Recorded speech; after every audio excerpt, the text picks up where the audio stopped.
Telangana deputy CM Bhatti Vikramarka సోమవారం శ్రీశైలంలో పర్యటన ఉండబోతోంది. దానికి సంబంధించి షెడ్యూల్ ఇప్పటికే రిలీజ్ చేశారు అధికారులు. ఉదయం 11 గంటలకు భ్రమరాంబిక మల్లికార్జున స్వామి దర్శనం చేసుకోనున్నారు. అనంతరం శ్రీశైలం ప్రాజెక్ట్ సందర్శనం, లెఫ్ట్ పవర్ బ్యాంక్ అధికారులతో కూడా డిప్యూటీ సీఎం సమీక్ష ఉండబోతోంది.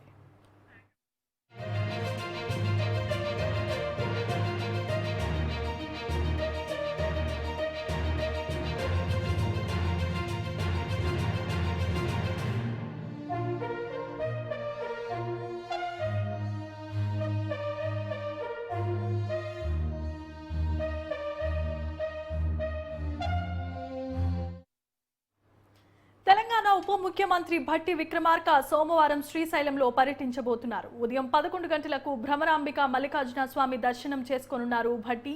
అనంతరం శ్రీశైలం ప్రాజెక్టు కూడా సందర్శన ఉండబోతోంది. లెఫ్ట్ పవర్ బ్యాంక్ అధికారులతో కూడా డిప్యూటీ సీఎం సమీక్ష నిర్వహించనున్నారు.